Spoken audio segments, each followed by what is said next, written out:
जून 2014 के बीच जर्मनी के बवारिया में रिसेंडिंग केव में एक रेस्क्यू चलाया गया। जब एक स्प्लोलॉजिस्ट अपने दो दोस्तों के साथ केव को एक्सप्लोर कर रहे थे, तभी चट्टान गिरने के कारण एक दर्दनाक ब्रेन इंजरी से पीड़ित हो गए, जिस वजह से वो वहीं पर बेहोश हो गए। वो केव के कई हजार फीट नीचे गिरे पड़े हुए थे। ये इतिहास का सबसे बड़ा केव रेस्क्यू बनने जा रहा था। वो इंसान 11 दिनों तक ऐसे ही दर्दनाक हालत में केव में फंसा रहा। इस रेस्क्यू में 11 दिनों तक 700 से भी अधिक लोग शामिल हो गए और इस रेस्क्यू की अनुमानित कॉस्ट 1 मिलियन यूरो यानी कि आज के टाइम के 9,09,21,664 रुपए के करीब थी। रेस्क्यू के दौरान केव के अंदर 1 टन से अधिक कचरा रह गया था, जिसको निकालने में 6 साल लग गए। लेकिन सबसे बड़ा सवाल यह है कि उस स्प्लोलॉजिस्ट के साथ केव में क्या हुआ था और क्या इतना ज्यादा पैसा खर्च करने के बाद भी उसकी जान बच पाई।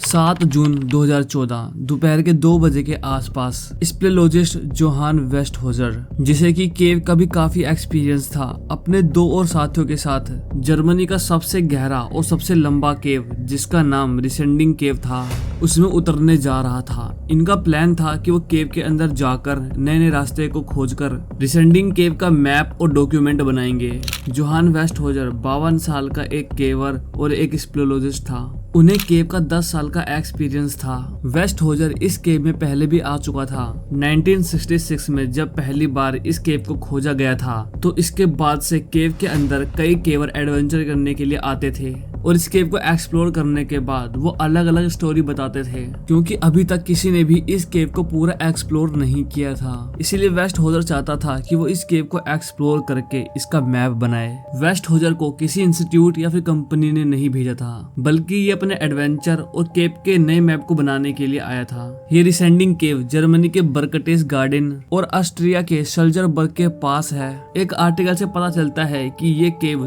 23,800 मीटर लंबा और 1,148 मीटर गहरा है, जो कि जर्मनी का सबसे बड़ा केव है और सबसे खतरनाक भी। केव के अंदर पहले भी कई हादसे हुए हैं, इसीलिए केव को गवर्नमेंट ने बंद करने की सोची थी, लेकिन ये हो नहीं सका। कई सालों बाद गवर्नमेंट ने ये अनाउंस किया कि इस केव के अंदर केवल एक्सपीरियंस केवर ही जा सकते हैं, जिनको कि 3 साल से ऊपर का एक्सपीरियंस हो।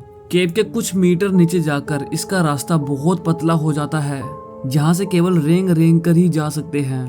लेकिन इस केव का सबसे खतरनाक चीज था कि केव के अंदर 1 टन यानी कि 1000 किलो कचरा और मिट्टी था, जिस वजह से केव के अंदर काफी संभल कर चलना पड़ता था। 7 जून को जोहान वेस्टहोजर अपने 2 साथी को लेकर दोपहर के 2 बजे के आसपास रिसेंडिंग केव के पास जाता है, इस बात से अनजान कि शायद इसका आज ये लास्ट केव एडवेंचर हो। केव माउंटेन में था, इसीलिए इन्होंने पहले माउंटेन में हाइकिंग की। वेस्टहोजर यहाँ पहले भी आया था, इसीलिए उसे सब कुछ पता था कि केव के अंदर क्या लेके जाना है और किस चीज से बच के रहना है। केव के पास पहुंचने के बाद पहले इन लोगों ने एक रस्सी लगाई, जिसके थ्रू वो तीनों नीचे गए। केव में ऐसे बहुत से रास्ते थे जहां पहले उन्हें रेंग कर फिर रस्सी के सहारे नीचे जाना था। इन तीनों का प्लान था कि ये केव के अंदर 24 घंटे से भी ज्यादा टाइम तक केव को एक्सप्लोर करके ही केव से बाहर निकलेंगे। पर इन्हें क्या पता था कि 11 दिनों तक इनके साथ केव में जो होगा वो ये सोच भी नहीं सकते। ये लोग केव में हर रास्ते को एक्सप्लोर कर रहे थे और उनका मैप भी बना रहे थे। अब ये तीनों और धीरे धीरे नीचे जाते जा रहे थे। इनको इस केव में 24 घंटों से ज्यादा रुकना था, इसीलिए इन लोगों ने अपने साथ खाने पीने के सामान भी ले रखा था। केव को एक्सप्लोर करते करते अब रात के 1:30 बज गए थे, यानी कि 8 जून सुबह के 1:30 बज गए थे। एक आर्टिकल से पता चलता है कि 1:30 बजे केव को एक्सप्लोर करते हुए वेस्टहोजर के ऊपर एक चट्टान गिर जाता है। उसने हेलमेट पहना हुआ था, लेकिन चट्टान इतना बड़ा उतना भारी था कि वो हेलमेट को भी तोड़ देता है और वेस्टहोजर के सर पे चोट लग जाती है। सर पर चोट लगने की वजह से वेस्टहोजर को ब्रेन ट्यूमा हो जाता है। अब केव में ये माहौल था कि वेस्टहोजर को ब्रेन ट्यूमा हो गया था और इसके दोनों साथी परेशान थे। कुछ देर बाद वो दोनों डिसाइड करते हैं कि एक वेस्टहोजर के पास रुकेगा और एक केव के बाहर जाकर रेस्क्यू टीम को बुलाएगा, क्योंकि केव के अंदर फोन के नेटवर्क नहीं आते। इस टाइम तक ये तीनों केव में 1000 मीटर नीचे यहाँ पर थे और इनमें से एक साथी को यहाँ से ऊपर जाना था, इसीलिए एक साथी वेस्टहोजर के पास रुकता है और दूसरा साथी केव से बाहर जाने के लिए निकल जाता है। लेकिन ये जितना देखने में आसान लग रहा था उतना ही कठिन था। दूसरे साथी को केव से बाहर निकलने में 12 घंटे लग गए। उसने केव से बाहर जाते ही रेस्क्यू टीम को बुला लिया। रेस्क्यू टीम को कॉल मिलते ही वो रिसेंडिंग केव के पास पहुंच गए।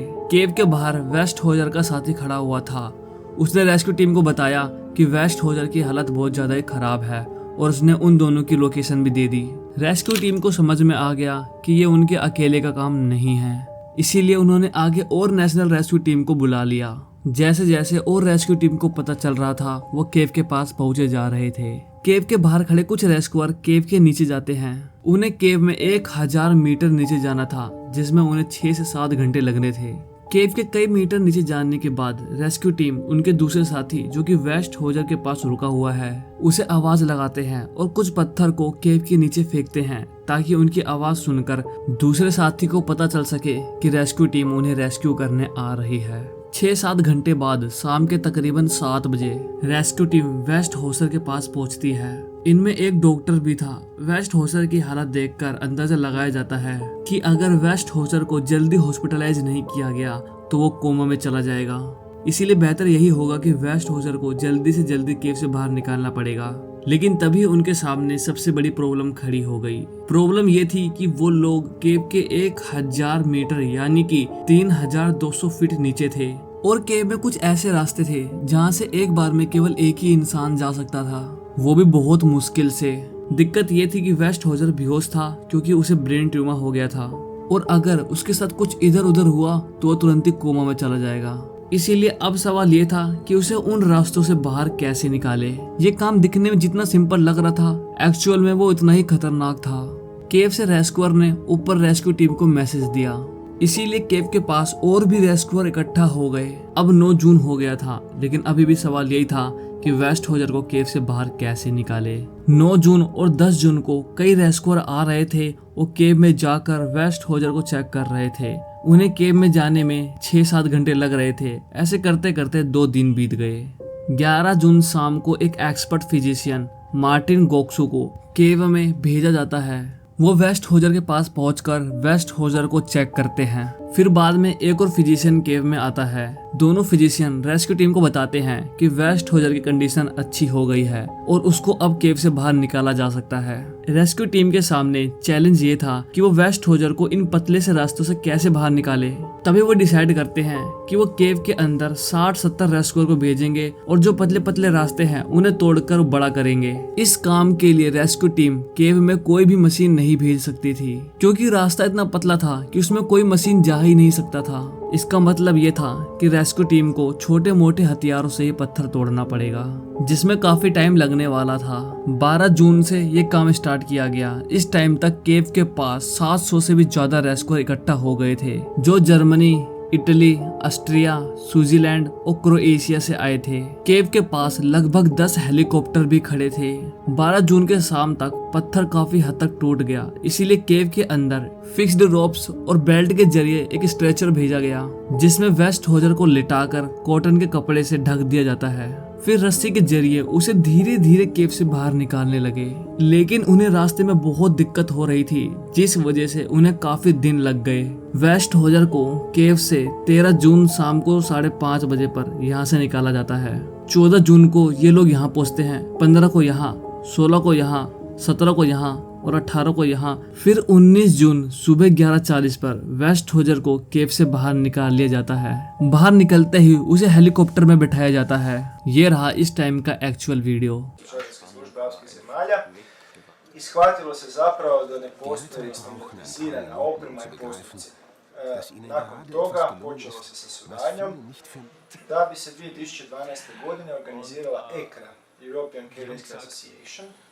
Zanimljivo je da je sjedište ECRA u Zagrebu। Helicopter में बैठाकर उसको हॉस्पिटल ले जाया जाता है। इस रेस्क्यू में 5 देश के रेस्क्यूअर शामिल थे। इस रेस्क्यू में टोटल खर्चा 1 मिलियन यूरो यानी कि आज के 9 करोड़ 9 लाख रुपए से भी ज्यादा का खर्चा आता है। और इस केव के 1 टन कचरे को साफ करने में 6 साल से भी ज्यादा का टाइम लग गया। और 2016 में Johan Westhauser brain tumour की बीमारी से रिकवर कर जाते हैं। आज के टाइम पर ये दोबारा अपने काम पे लग चुके हैं। आई होप ये वीडियो आपको अच्छी लगी होगी। मिलते हैं अगली वीडियो में।